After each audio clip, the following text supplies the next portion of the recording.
Welcome to today's webinar. My name is Kabir, and I'm from Battle Research Group. I will be your host today. Today, we have two speakers for the webinar with us, Dr. Vicky Levisk and Dr. Marian Olbermann. They will be talking about biochar, a game changer for soil health and sustainability.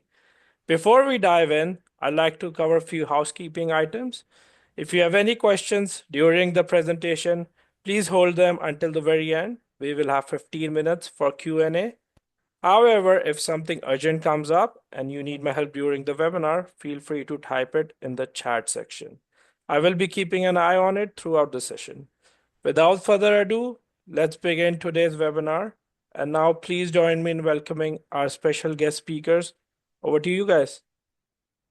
Hi, everybody. Thank you for the invitation, Kabir. Again, this is a subject that I really like to talk. I mean, this is since 2012 that I'm working with Biochar, um, more specifically but when I was doing my PhD at Laval University in Quebec City, so where I studied different type of biochar um, and evaluate their physical chemical properties on the plant productivity, greenhouse gas emission, and also on the physical chemical properties in the soil and the peat-based growing medium, because we had a project in a greenhouse as well. So this is a pleasure for me today to talk about during that webinar on the Biochar, a game changer for soil health and sustainability. And just before to start, so I forgot to present myself. So I am a soil scientist at Agriculture Agri-Food Canada, located in Kenville, in Nova Scotia. So today, the presentation, the main point, what I will bring here, I will talk first. I will define what is exactly biochar, where that from this idea using that type of material, how it we produce that material, the biochar, and during the production, what is the impact on its properties, and also to look the effect of the bar chart when we use as an amendment and a little bit more specifically in a temperate soils. And I will present a few research what I did during my PhD. I will not have time to talk about what I'm doing actually my project now, but Maren, my colleague, Erin Olbelman, will talk a little bit more on her research, and I think that will interest you this morning. And of course, I will complete it with a takeaway on the topic of the biochar and the impact of the soil health. So, what is exactly biochar? So the biochar, it's kind of similar of a charcoal. If we look the chemical properties, but instead to use this material to cook our steak on a barbecue, we are using that biochar as an amendment in the soil. Of course, the physical chemical properties is a bit different, and we will talk a little bit more later in that presentation. But why we are interested to use biochar as an amendment? So that from some observation that the researcher observed in a specific location in Amazonia. So surrounding the infertile soil of central Amazonia, there are a small plots of land where the soil is exceptionally fertile and extremely high microbial activity that we name now today the Terra Petra. So these dark soil are very rich in carbon and nutrient. So based on the analysis and the observation, um, we it was reported that those Terra Petra, compared to their surrounding soil, this is the same soil, but they contain 3 times more organic matter and nutrient content, and it was estimated to contain 70 times more carbon compared to the surrounding soil. And the reason why it's mainly so those people living in these small area from semi-intensive livestock farming activities in the Brazilian Amazon. They incorporated over time different carbonized residue, such as faces, bones, organic residue, and pottery. And over time, the soils evolved from an extremely poor soil to a very rich, fertile soil with a high potential for modern agriculture to their high carbon stability. So, seeing that, the researchers started to be very interested to use that type of material in agriculture of today.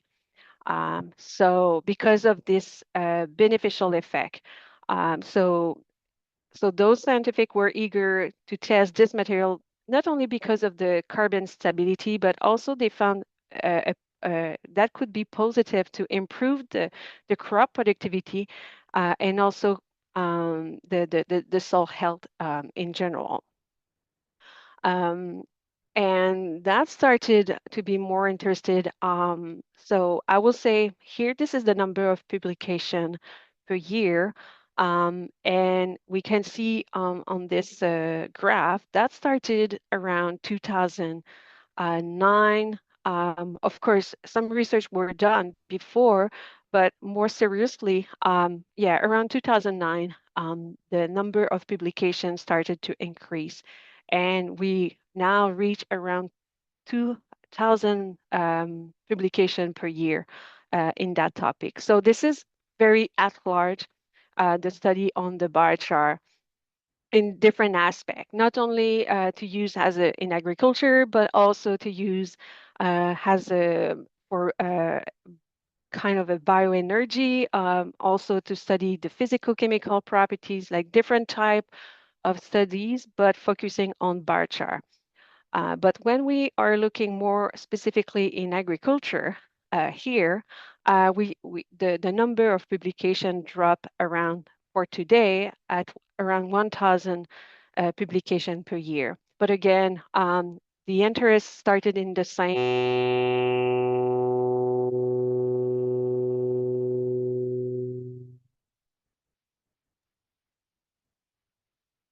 Dr. Vicky, we can't hear you. Hello?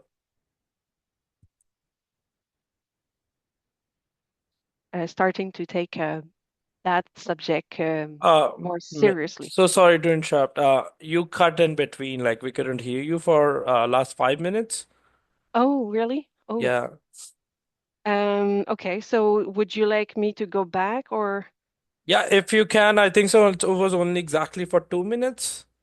okay Exactly this present from here. Yeah, it's perfect. from From okay, here. Yeah. okay. I'm very sorry. So Yeah, I no fully problem. okay. So what I said here, okay, so where from the idea to use biochar in agriculture. So it's based on the observation that the researcher found in the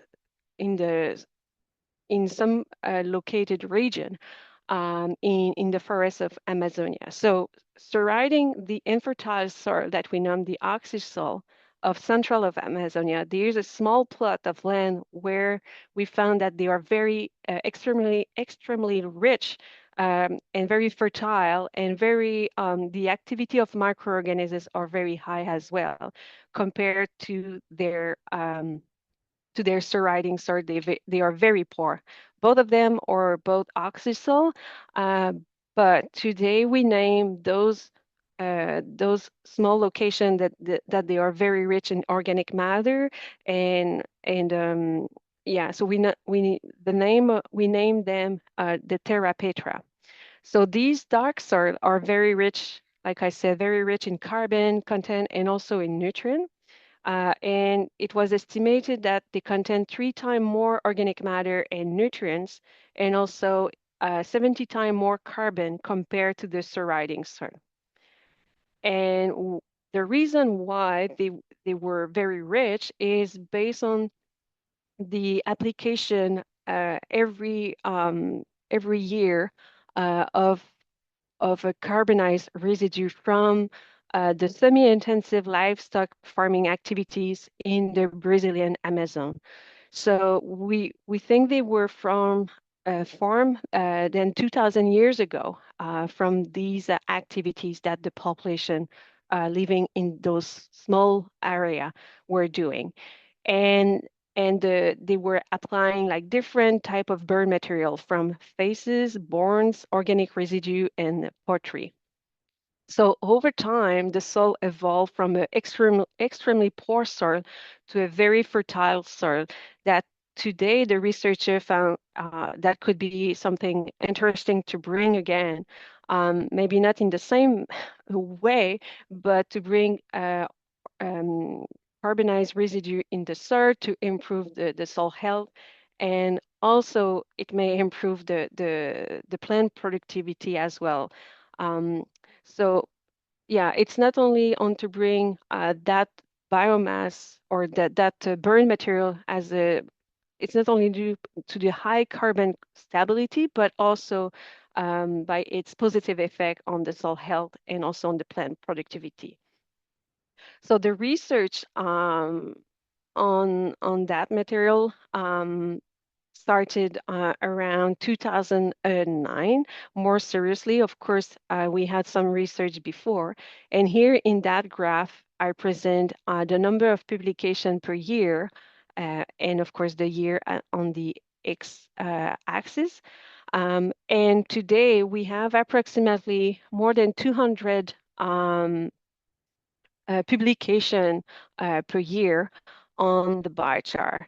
So it's not only linked with agriculture, but also in different topic, such as to use biochar as a energy material, like a bio, yeah, energy, or also on other aspect to decontaminate the soil, and also other study on more to study the physical chemical properties of the biochar, how it's produced, and yeah, very at large study, but the main topic on the biochar.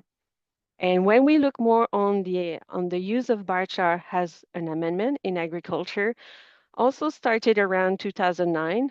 Um, and I forgot to say earlier, but this is approximately where I started my PhD in 2012. So I was very at the beginning of these when the study started to be more when more study were doing.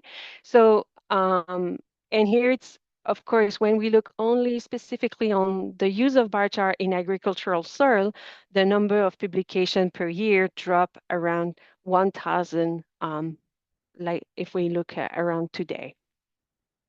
And if we want to be a little bit more specific and we look in a temperate soil as Canada, so the number of publication per year drop drastically. So we are approximately around today 20 the number of publication per year based on the Web of Science. So that means here, so when we look more in a temperate environment or temperate climate, it's a little bit more limited, the research. So the long-term effect about the effect of the biochar in the temperate agriculture, it's a little bit more limited compared to other condition as tropical environment that I will say. But still, yeah, so that means it's kind of new in our condition, but we have kind of a background based on the previous study in other environmental condition.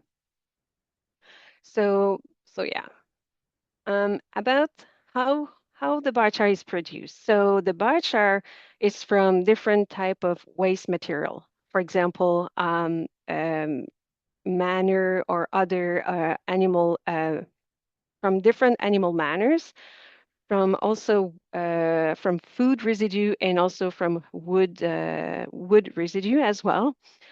So we use that feedstock that we incorporate in a pyrolyzer, and that during the process, so the material is burned at a specific temperature um, with low or absence of oxygen.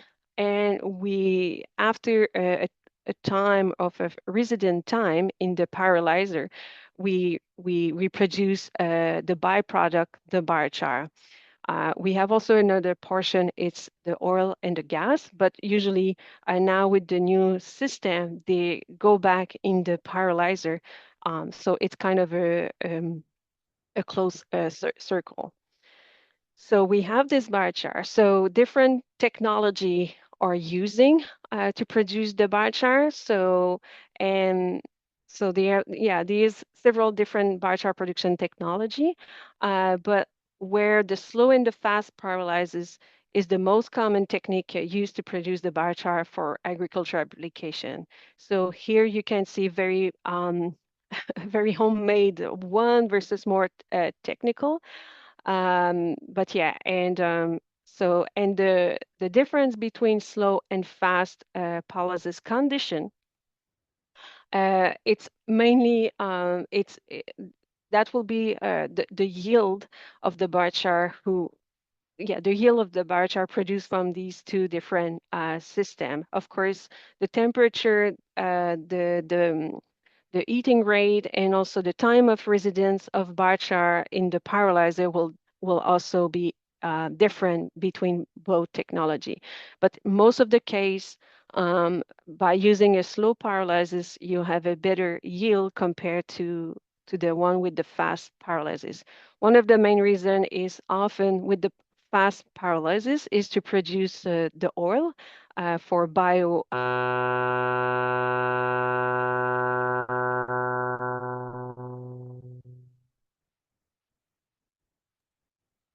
Uh, we can't hear you again, Dr. Vicky.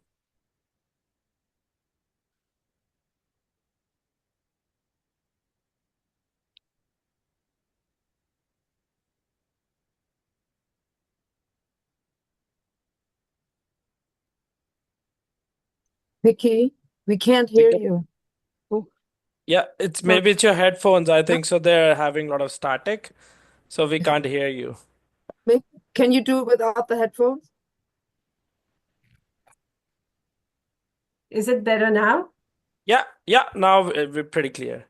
I think so. Okay. It was the static from your headphones, and that's having some issue. Okay. Yeah. Technology. So, do you want me to go back a little bit? If you can, that would be awesome. Where? Keep going. Yeah, I think so from here. Perfect. Okay. Yeah. Okay, so what I was saying here is there's several different biochar technologies exist to produce the biochar, and the most common use in agriculture is between fast and the slow pyrolysis. So in that picture, we can see like very homemade pyrolyzer versus when we go a little bit more sophisticated. Um, yeah, and that will have an impact on the physical chemical properties here. Um,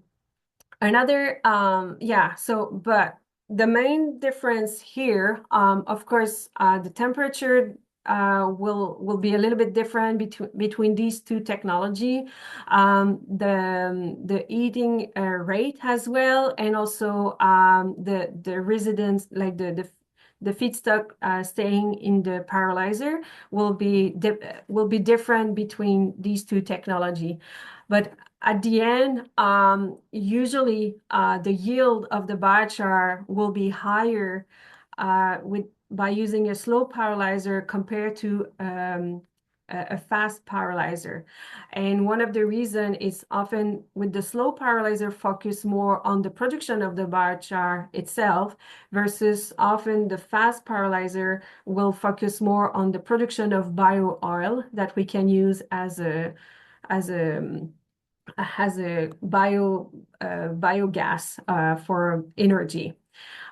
So, and what I was saying here is the technology and also the feedstock, depending if we are using a waste food, waste wood material or wood residue, or again, animal matter, that will have an impact on the physical chemical properties of the biochar. But also the temperature during the production will have it's another one main factor will affect the physical chemical properties. So here it's an example like the temperature when you increase this one in the pyrolyzer. So more you have a biochar produced at a higher temperature, you tend to increase the porosity, the pH of the biochar, the cation exchange capacity, and also the carbon present in your biochar become more stable. And also you tend to reduce the toxic compounds like the hydrocarbon, we call the HAP. That can be toxic for the microbial community in the soil and also on the plant growth. So we need to take that in consideration. But most of the time, the biochar, I would say a good quality of biochar will be produced around 5 to 7 degrees. And lower than that, you may have some toxic compounds, or the stability of your carbon can be a little bit lower, and so on. So yeah, that needs to be taken in consideration when the biochar is produced to make sure the quality is there. So, and now, once the biochar is produced, what is its effect as a soil amendment? So here it's a very overview when we apply biochar as an amendment. So based on the literature and also based on my observation, they can reduce the nutrient leaching, and of course it can improve the plant productivity. It can also improve or activate the microbial activity in your soil, also improving the water retention and mitigate the greenhouse gas emission, especially the N2O or nitrous oxide emission. So if we go a little bit more in detail on those effects, if we start with the effect on the soil physical properties. So like I said, so the biochar, when we apply in the soil, can improve the porosity, water holding capacity, and also improving the soil aggregation stability. So for the soil porosity, that will depend of the particle size of the biochar. Because that will have also an impact on the porosity of the biochar itself. So it can help to improve the porosity in the fine texture soil, for example, a heavy clay soil, for example. So yeah, based on its porosity and also the particle size, especially. Because biochar is mainly charged negatively, it will attract water on its surface, so it will then improve the water retention in your soil, especially in the sandy soil. And another thing is by improving the soil aggregation. So the biochar can help to improve the aggregation of your soil by improving the interaction between microorganisms and the organic matter. And because the microorganisms has a function, has a bonding agent, so that can help to the formation of the aggregate in your soil. So that will help to improve the soil structure at the end. About the effect on the chemical properties, like I said, biochar is mainly charged with negative charge, so they will not only attract water but also other nutrient on its surface. So combining with a chemical or inorganic fertilizer, so the biochar can trap those nutrients on its surface and reduce the nutrient leaching. And also it can play like a slow release of nutrient for the plant as well. But I would like to bring here a note that sometimes people think that Biochar can be a fertilizer itself, but this is not the fact. So it needs to be combined, especially when you apply that material in a very poor soil. It needs to be combined with a chemical or organic amendment, so they can play together, yeah, and to improve the plant productivity. Another aspect, by adding biochar in the soil, so the biochar will create a good environment by increasing the pH, cation exchange capacity, improving also the water holding capacity. So by improving those aspects in the soil, that will stimulate the microbial activity, but also it will, because biochar contains some microcyte inside the biochar, it can allow some beneficial bacteria or fungi to grow there and be protected against some pathogen. So they can grow better in that way. So those beneficial bacteria or fungi can grow better in a better environment, and then combat those pathogens in the soil, and then of course help the plant grow as well. So this is a way that the biochar can have a beneficial impact on the soil biological properties. However, the result of different studies showed that the feedstock and the pyrolysis condition used to produce biochar greatly affect biochar properties, resulting after use a variable effect on the soil properties, greenhouse gas emissions, soil microbial communities, and plant growth. And that is depending on the biochar properties. So like I said earlier, depending on the feedstock that you are using, the type of technology you are using also to produce biochar versus fast, low pyrolyzer, and also the condition, depending on the temperature is produced, the time of residence in the pyrolyzer, that affect the biochar properties, and of course will have a variable effect on these soil properties and the other greenhouse gas emission and etc. And also that will depend on the soil type. So if we are working with a sandy soil or a clay soil, that affect the effect of the biochar. So it's not mean that you are applying in a sandy soil, you will see the same effect in a clay soil. Also the climatic conditions. So for example, if we go in extreme comparison, if we are working in a tropical environment versus in a temperate environment, the effect of the biochar will be different as well, or maybe slower in a temperate environment.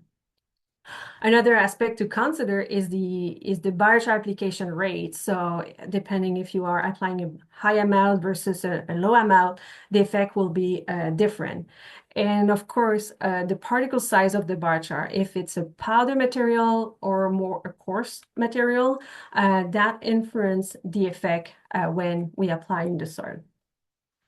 So recently, my colleagues and I will, Emeran, she is here today to talk a little bit more about her research. But we did a literature review on the effect of biochar in a temperate soil as Canada. And according to our readings, some positive effect of biochar on soil properties were reported in a few field studies of 1 to 4 years of experiment length since 2014. And based on amount of these field studies, the biochar benefit on soil properties and plant productivity seems to be more important when the amount of biochar was higher than 9 tons per hectare, and also when the biochar were combined with the fertilizer. And like I said, the particle size also will depend of the soil texture. So based on our review, we saw that using a biochar with a particle size less than 2 millimeter of 2 millimeter of diameter seems to be more appropriate in a sandy soil, versus in a clay soil to having a particle size a little bit bigger, between 2 to 4 millimeter in a heavy soil or clay soil, fine texture. So just an example, for example, when we were talking about the particle size between the soil texture. So if we are working with a sandy soil, for example, working with a particle size lower than 2 millimeter, it will help to retain more water easily, because the fine particle size of biochar can easily fill in the large pore space in the sandy soil. So, and in that way, that can improve a better water retention and provided a more organic binding agent and improving the soil aggregation, for example. And based on that review in the temperate soil, we found that several studies suggested that in temperate soil, biochar management should focus more on the non-yield benefit, such as controlling the greenhouse gas emission and improving the soil properties. For example, to use biochar as a carrier material for microbial inoculum, fertilizer, or also a pesticide. And that way, that will help to reduce the amount of fertilizer costs by improving the soil-plant microorganisms interaction. So that can be interesting for a grower to reduce the chemical input in their field. Despite biochar is less impressive to increase crop yield in temperate soil, but biochar may improve the resilience of cropping system against extreme climate events such as long drought event, although these effects only be evident for a specific year. But this is something we should take more in consideration, like more to see a long-term effect, and also to look also, again, those extreme climate events that occur more frequently over the year. But of course, long-term field study need to be done, and that will confirm these beneficial effects. So very quickly about some research inside on my side, just the one study that I did during my PhD in 2012. It was in a greenhouse experiment to see the plant performance in a peat-based growing medium. And it's already published here in that paper. But here, what I wanted to bring here is the fact that we were studying how the physical chemical properties of biochar will affect the plant productivity, but also the nutrient retention. So in that study, we evaluated 3 types of different biochar. 2 were from maple barkwood. M means maple barkwood, and P for pine chips. And the number here is the pyrolysis temperature, so at 500 degrees Celsius and 700 degrees Celsius. And we applied at four rates by volume that we are applying in the peat-based growing medium. So 0, 5, 10, and 15% in volume.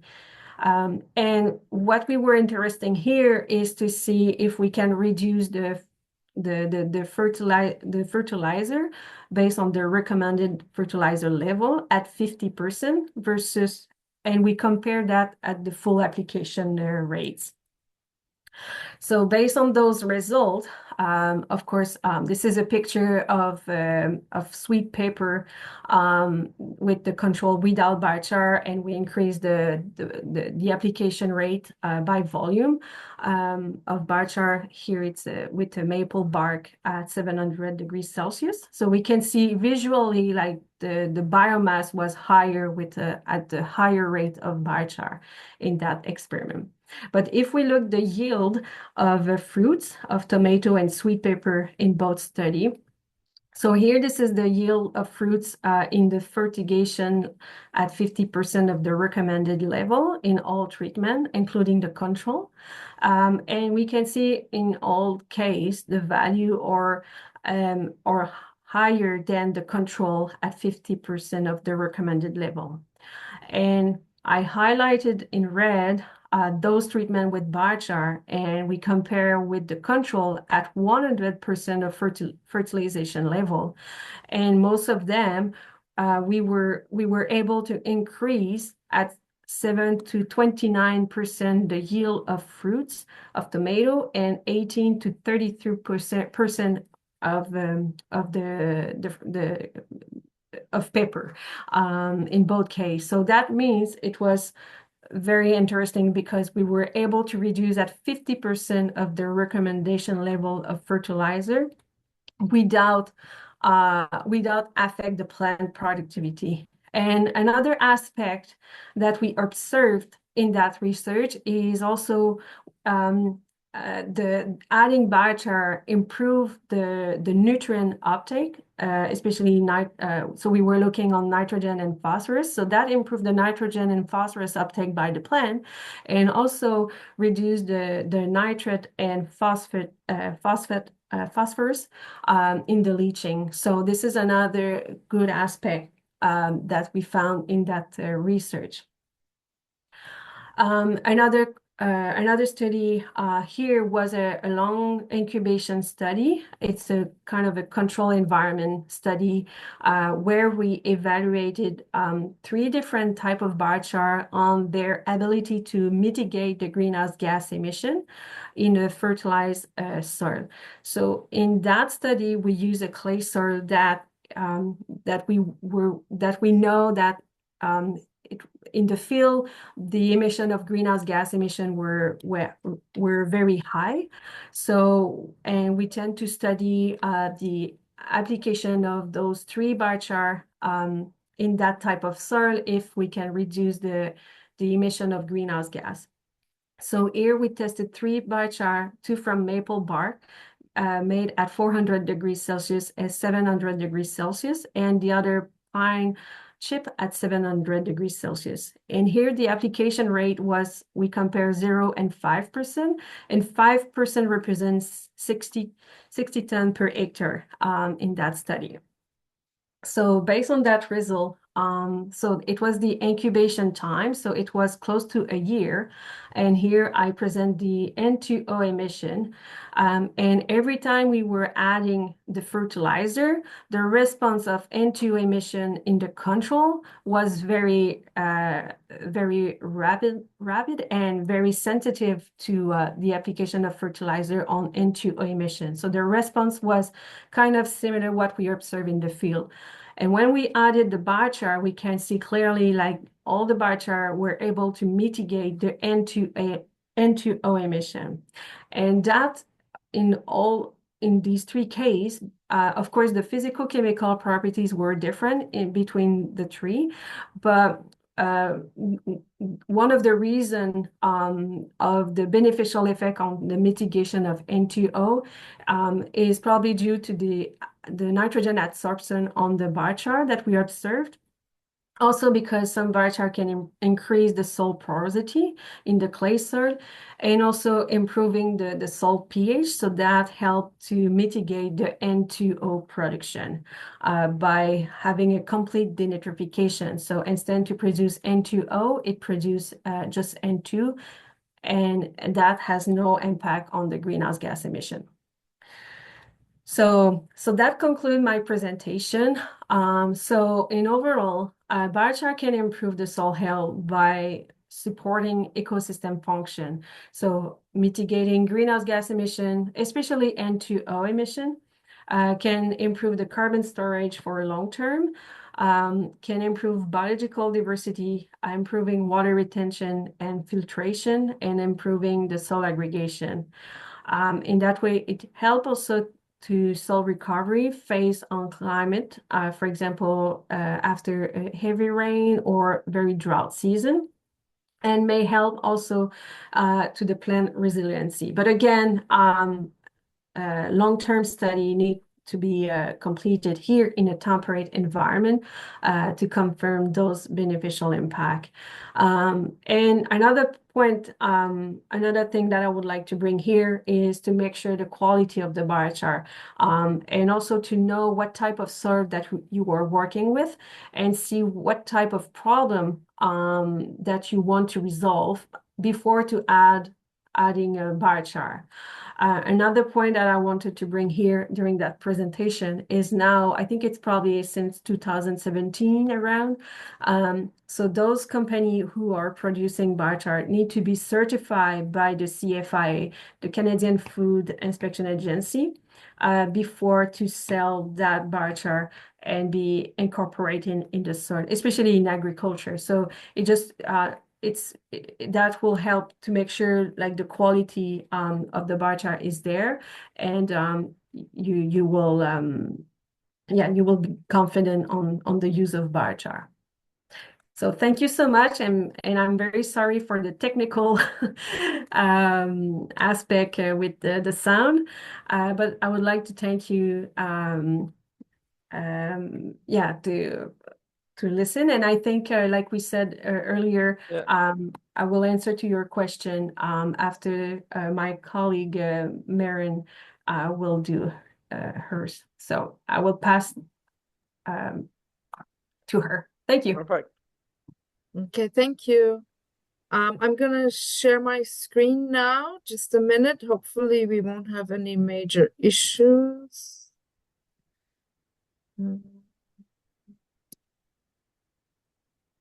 Okay. No, I guess I it's still not in presentation mode. Oh, I'm having the same problem as Vicky. Yeah, I think so. Try to cancel the screen share and then again try to do it. Maybe then it works Oh, sometimes. oops. Share. Is it working now? Nope. Oh, So maybe try putting it in presentation mode and then try to screen share. okay. Yeah. Let me just give me a moment. Share.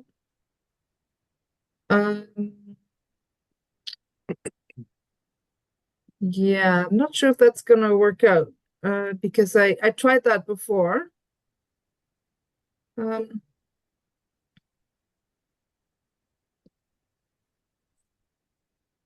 just a minute. Yeah, take your time. The problem is that if I do that, if I put it in presentation mode, I can't see my Screen screen share. for Yeah. sharing. That's the problem. So I guess we just have to keep sharing. Yeah, this is as much as I can. Yeah. So now try going. Oh, there you Is go. it It working? worked. Yeah, it It's worked. working. Yeah, it looks like it's Awesome. working. Yay. Awesome. Okay. Thank you, everybody, for the invitation this morning. My name is Maren Obermann. I'm a professor in the School of Environment, Resources, and Sustainability at the University of Waterloo. And I've been working with Vicky on biochar and various publications, and we've had conference presentations, and so on biochar. So we've known each other for quite a while, and biochar has always been sort of a topic of common discussion for the two of us. So Vicky gave you a very good overview this morning on what is biochar and biochar production and characterization, and a little bit about her results. What I want to do is continue that discussion, and I'd like to talk a little bit more about some of the field results and studies that we've done and lab studies. But before I do that, I want to just quickly talk about biochar dosages. So up to now, most studies have used very high biochar dosages, 10 tons per hectare or greater. Vicky talked about 9 tons per hectare.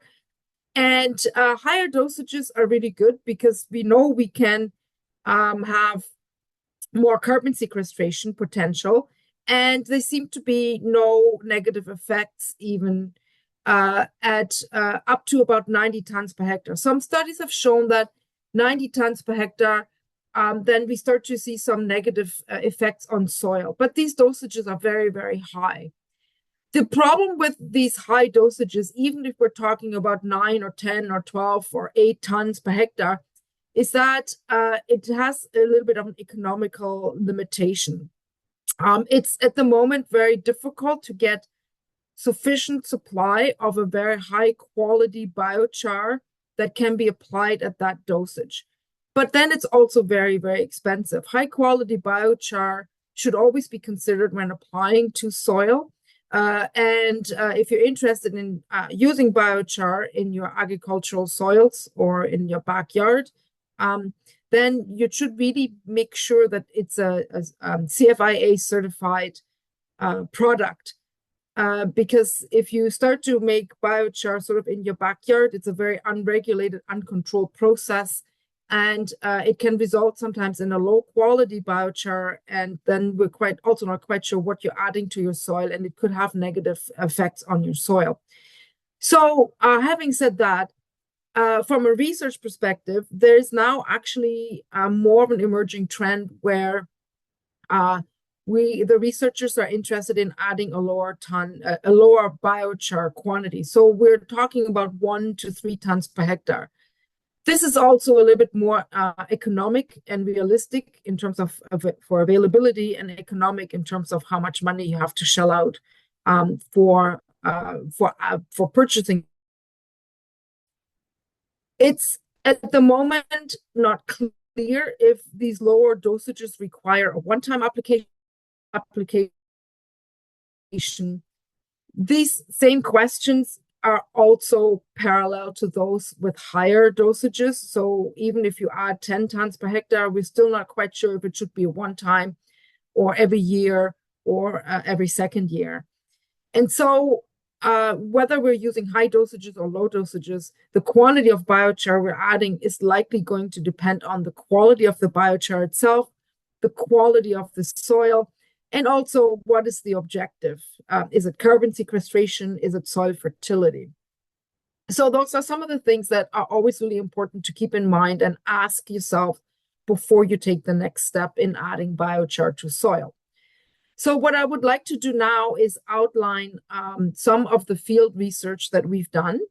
And also, I will be talking about some of the lab studies that we've done as well. But we're going to talk about field research first.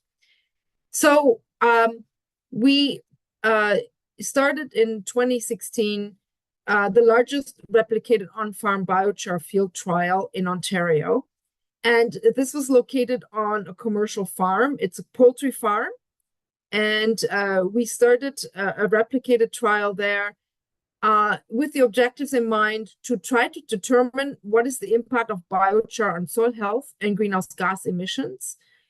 And we also paralleled that with a lab study to determine if biochar is able to regulate climate effects, meaning what is the impact of having biochar in soil with changing climate, greater CO2 concentrations in the atmosphere, changes in temperature. That was a lab study. And then we also paralleled that with more long-term projections on what happens to soil organic carbon when we add biochar. So this is more like a long-term 100-year or more projecting scenario. The treatments in this particular study were sort of business as usual. The farmer usually adds 6 tons per hectare of poultry manure plus 135 kilograms of nitrogen per hectare. We called this treatment MN, or the control treatment. This is business as usual, what the farmer does. And he grows corn soybean rotation. So only in the years corn was produced would he then add the 6 tons per hectare poultry manure and the nitrogen. We then changed the treatment with biochar. We halved the amount of poultry manure and added to balance that off with the remaining poultry manure that was missing. So we have 3 tons per hectare poultry manure plus 3 tons per hectare biochar. We called that treatment MB. And the last treatment was poultry manure plus nitrogen fertilizer plus biochar. And we called that treatment MNB. And just a brief note on the soil. It is a sandy loam. It's a gray-brown luva soil. And we applied the biochar just once at the beginning of the study. And so what did we find? well, I guess before I go into that and get ahead of myself, the biochar itself was produced by Titan Carbon Smart Technologies in Saskatchewan. It's a 50-50 mix of spruce and pine. It's a very high quality product. It has a high carbon content and a low hydrogen to carbon ratio. This is sort of the indicator that it is a very high quality product. And the poultry manure was just based on switchgrass bedding. And to the right on the screen, you'll see a table here, and that lists all of the properties of the biochar and the poultry manure. I should also add that this biochar was CFIA approved. So when we're looking very briefly on what we found with the field study and its impact of biochar on soil health, we didn't really see a major impact on most of the soil chemical and physical and biological characteristics when we compared the different treatments, MN, MB, or MNB. One of the health indicators that we did see a change in are those highlighted here in the red circles. We noticed that in MNB, ammonium was significantly higher, and we also found that nitrate were significantly higher in both treatments with biochar. Microbial biomass is also an indicator of soil health. We found that it was significantly higher in the treatment with biochar plus the poultry manure and the nitrogen fertilizer. And what may be the reasons for this kind of results? Well, first of all, I should share with you that the study only took place over 3 years. So we had 3 field seasons. So the data you see here is an average of 3 field seasons. It's, from a soils perspective, still a very short-term study. So anything that's 5 or more years would be desirable, but unfortunately, it's very difficult to get funding for that long time period. So we have to kind of work with what we have and in terms of funding, and the results do show that the biochar has the capacity for probably changing the way that nitrogen is accessed, and when it's combined with nitrogen fertilizer and poultry manure, it tends to really increase the quantity of ammonium and nitrate as well. And it also seems to create a much more favorable environment for the microbes. And we'll get back to this kind of results a little bit later on in some other studies we did in the lab. And then this will come up again when we talk more about nutrient use and nutrient use efficiency. From a soil health perspective, in terms of what do the microbes do? Well, we found this very interesting pattern here. Because we're growing corn and soybeans, of course, soybeans are a nitrogen-fixing crop. Corn is not. So immediately we see a separation between the kind of carbon substrates that the microbes are using when we grow corn compared to soybeans. But what's very interesting is, if you can place your attention here to the bottom of the screen where we have the corn, it's interesting to see that the microbes in both years when we produced the corn, this is the green and the red symbols that represents 2 years, 1 year each of the production of corn. It's interesting to see that there is there's a separation in the way that the microbes use the carbon substrates when biochar is present and when biochar is not present, and when biochar is combined with nitrogen fertilizer. And so this is really just an indicator more from the research perspective, showing that, okay, something is going on. The microbes are using the carbon substrates definitely very differently when biochar is involved. And then how does that translate to when we're looking at the impact of grain yield? Again, I mentioned that this study took place from 2016 to 2018. And in 2017 is when we grew soybeans. In 2016 is when we grew, 2016 and 2018 is when we produced corn. In the first year of production, we don't see that much difference in terms of the yield among the different treatments.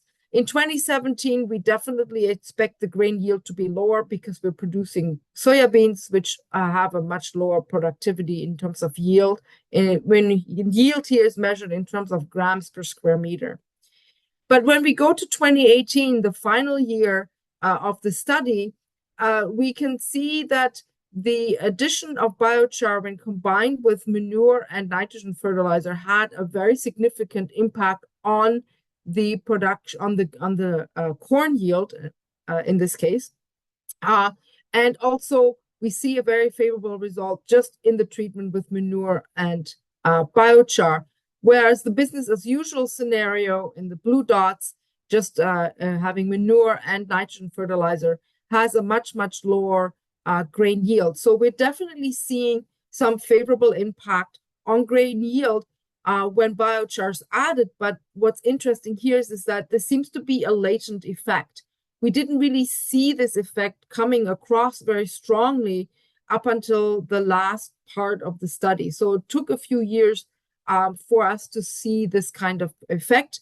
It would have been very interesting to see what happens further down the road, but unfortunately, the study terminated at that time. But it seems to show that biochar has a latent effect on grain yield.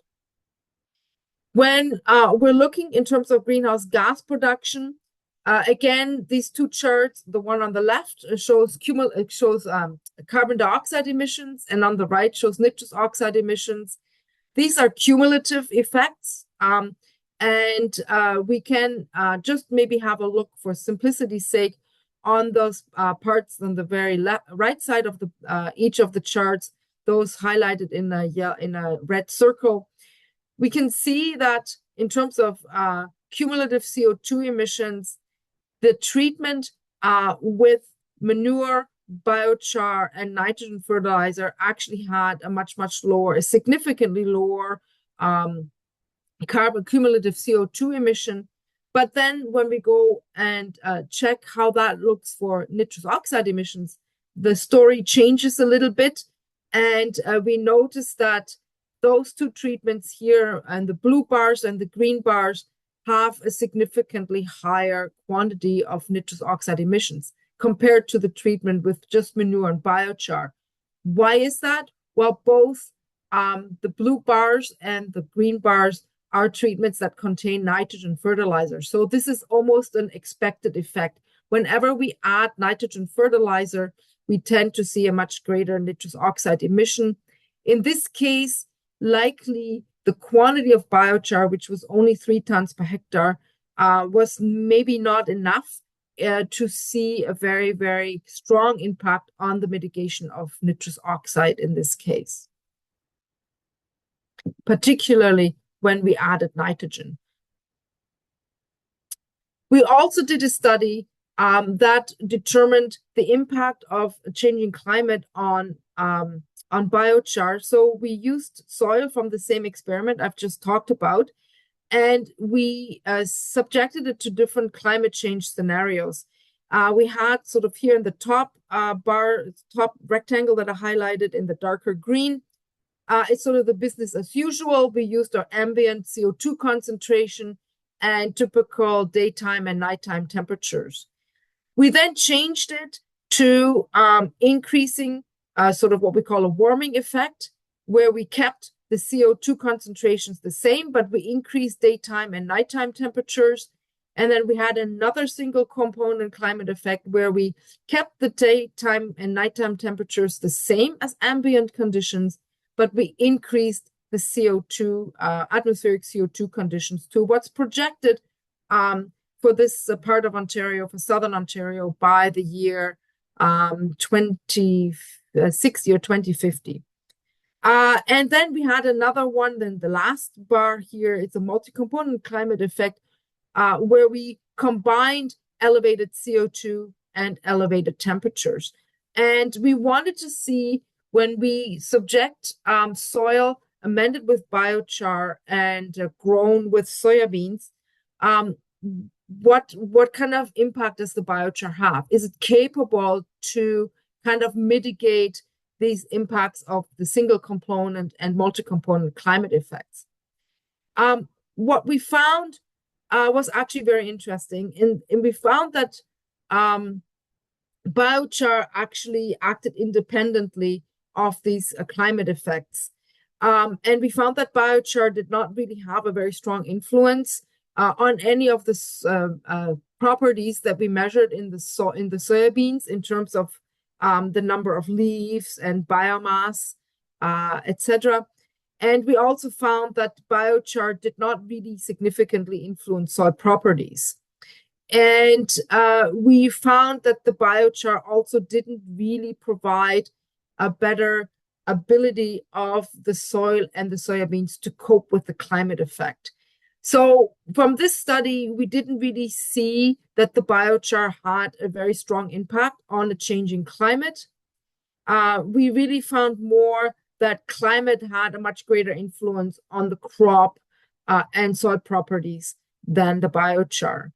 The climate effects very strongly influenced, however, how carbon and nitrogen were accessed by microbes in all amendment types.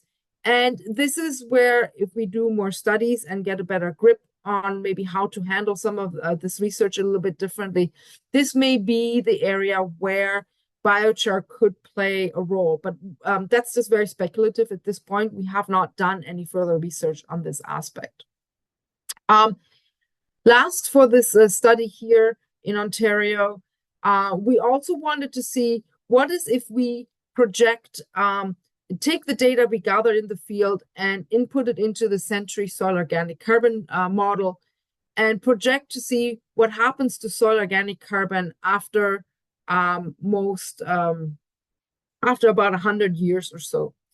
And when we take the model and we see in this graph the first the part here in blue, when we sort of start agriculture, we see there's a decline in soil organic carbon, but somewhere around 2015 or so is when the farmer starts to add poultry manure and sort of add the nitrogen and poultry manure in combination.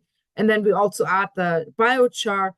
What's interesting to see is that the actual business as usual management tends to increase organic carbon by 84%. Then we have an increase of 70 to 79% in soil organic carbon with when biochar is added to the soil. This result was a little bit surprising when I saw it at first. I didn't expect to see the business as usual to have such a large quantity of soil organic carbon. But then looking at it more closely and evaluating really what's going on, here the difference is that treatment, the MN, the sort of the business as usual treatment, has a carbon input from the poultry manure every second year, whereas we programmed the model to have a biochar input only once per year, and that's it. So that's why we're seeing this kind of result. But what's interesting is that, and I didn't show you the diagram here, but I made a note at the bottom.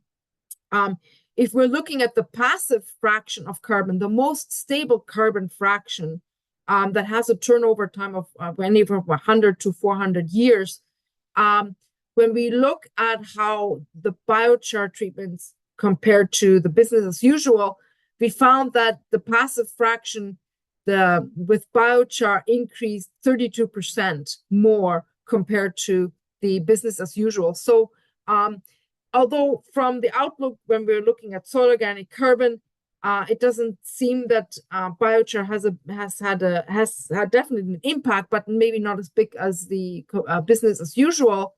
But when we're looking in more detail and what happens when we're looking at more passive carbon fractions, which is sort of from a carbon sequestration point of view, where we want the carbon to be, definitely the biochar has made a huge impact, even though it was added only at 3 tons per hectare once compared to adding poultry manure every second year. So that kind of concludes that study from the field study. But I want to take a few minutes now and talk a little bit about a biochar laboratory study that we've done.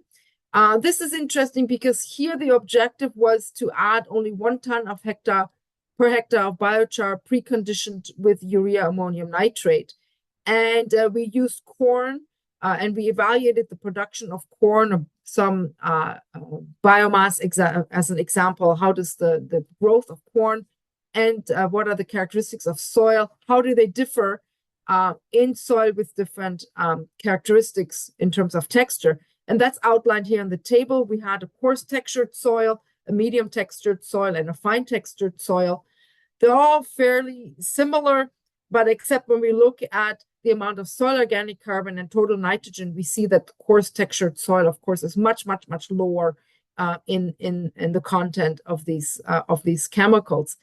We had 4 treatments: control, where we did nothing, just adding biochar, and then adding biochar preconditioned with urea ammonium nitrate, and then another treatment with just adding urea ammonium nitrate. And so we used biochar here, produced by Abritec, and it's a mix of maple and oak and birch biochar, and it's also a fairly high quality product, not as high quality as the product produced by Titan Carbon Smart Technologies. And so what we found here, I'll just take you through this table very quickly and highlight the most important point.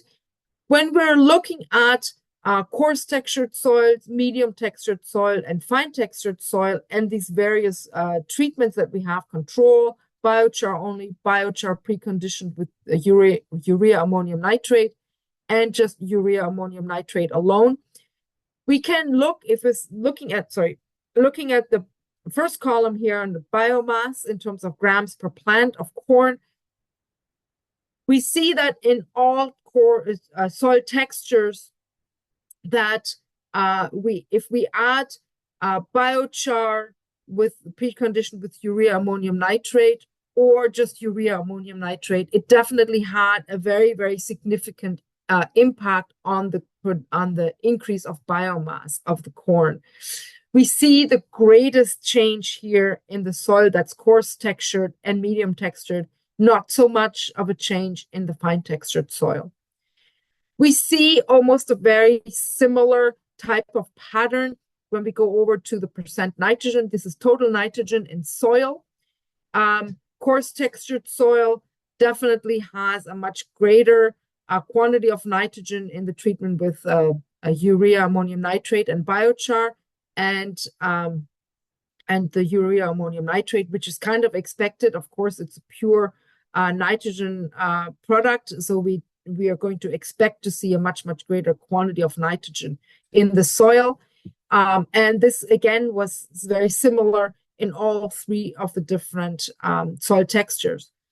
What's interesting as well is that when we add, when we're looking at nitrogen uptake here, this is the second last column, we also see the same pattern. Definitely, whenever we have biochar combined with urea ammonium nitrate, we see a much greater uptake of nitrogen by the plant. And also what's very interesting is that when we're looking at the last column, this is the nutrient use efficiency. We tend to see that whenever there's biochar involved, or maybe just urea ammonium nitrate, we see a decline in the coarse textured and the medium textured soils in terms of nitrogen use efficiency. And this is probably because whenever there seems to be a good source of nitrogen available, the nitrogen use efficiency starts to decrease. We see the opposite on that, however, in the fine textured soil. And in fact, actually, we see a very favorable result here with the combination of biochar and urea ammonium nitrate.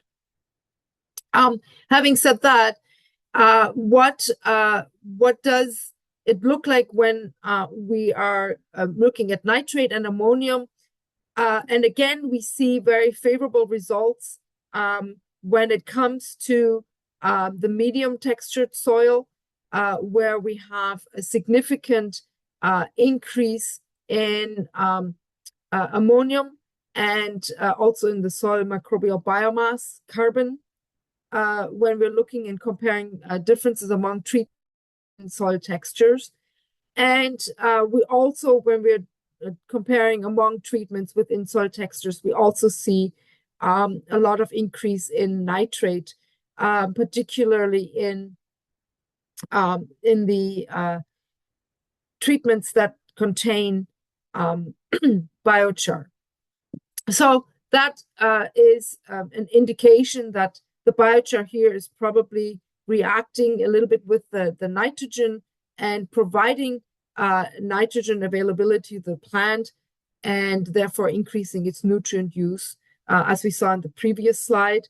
And it is also, when we're moving over here to soil microbial biomass, to the right side of the graph, it is not too surprising that we see very low microbial biomass in the UAN treatments only, because any kind of fertilizer tends to decrease urea, it tends to decrease microbial biomass, and quite significantly so.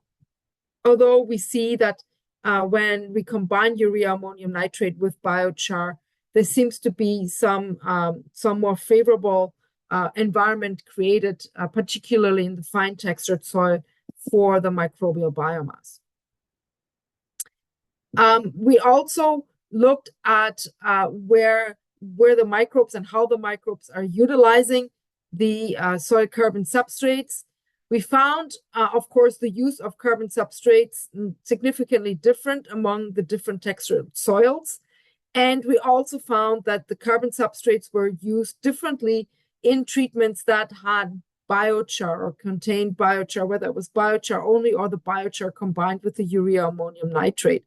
And so this is sort of highlighted here in the red circles in the particular graph. So again, just like the previous study, whenever there's biochar involved, the microbes tend to be doing something very different compared to soil where we do not have biochar.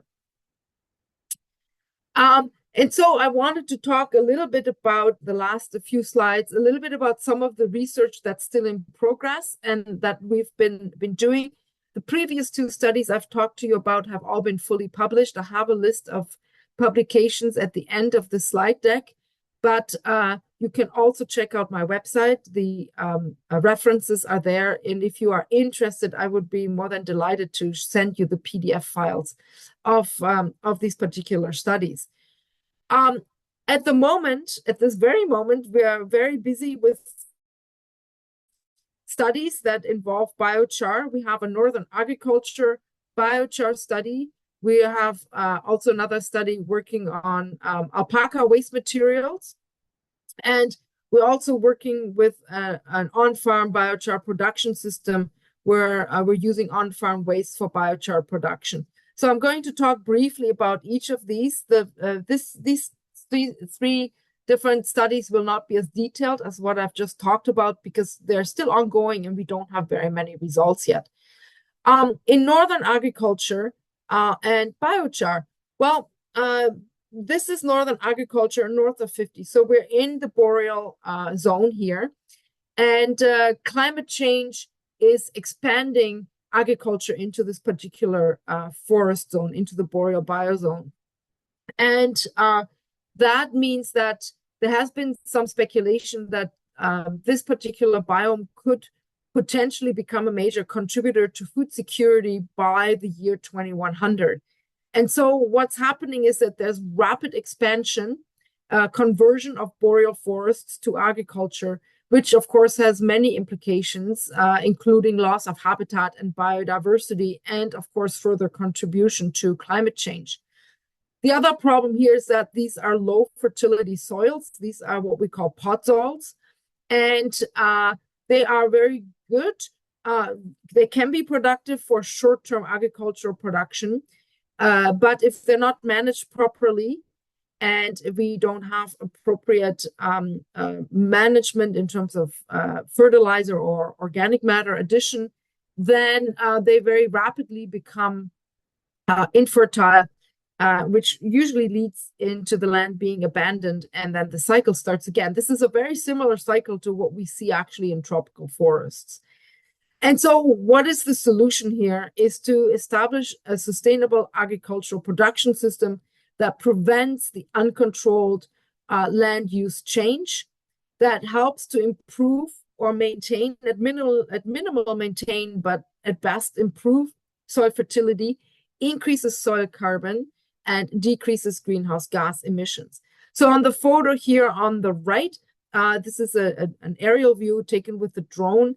And these are some of the different plots on one of the research sites that we have.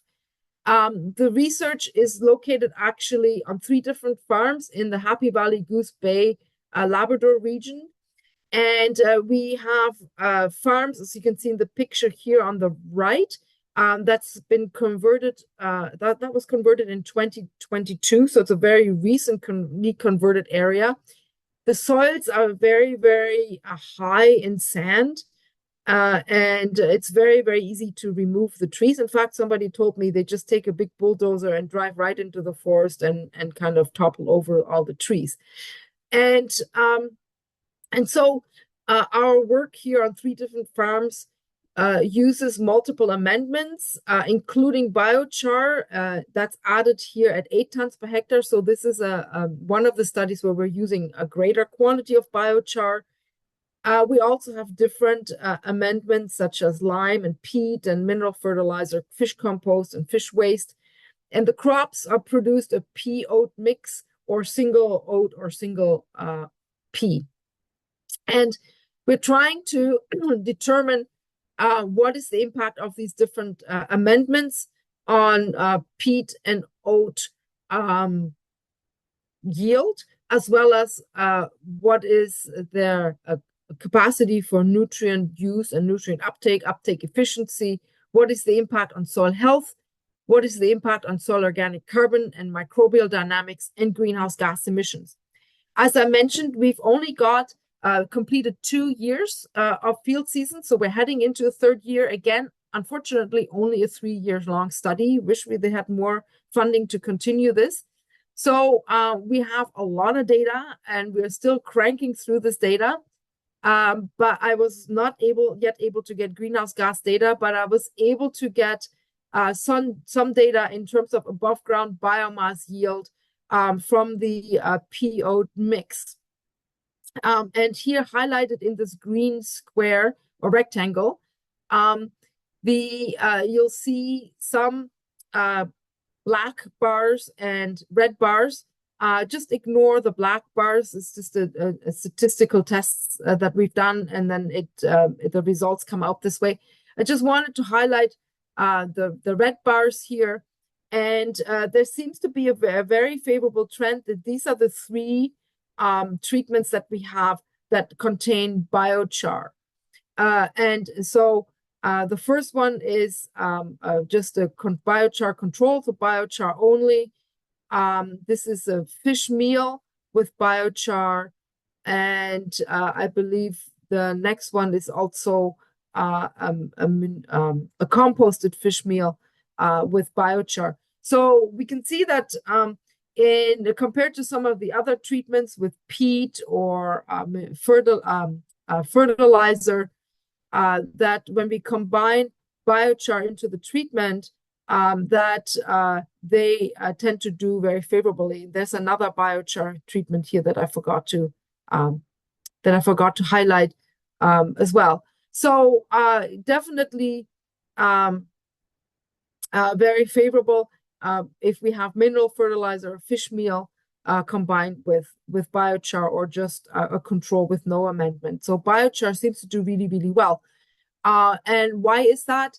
Because these soils have a low pH, and as a result, they tend to, when we add biochar, it increases the pH, and therefore it creates all sorts of more favorable conditions for the microbes. So this is a very, very similar scenario to what we see in the tropics, what Vicky talked about a little bit earlier on this morning.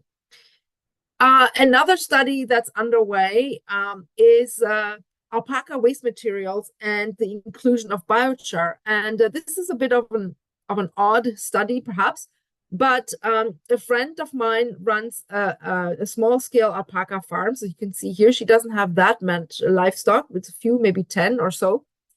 And she focuses on producing a very high quality fiber, but not all of the fiber on the alpaca can be shorn off and used for fiber production. So that means there's waste fiber. And there's also manure, which is a waste product. We were thinking, the farmer approached me and said, well, can we somehow make a product when we use the alpaca waste fiber and manure that we can convert into a soil conditioner? And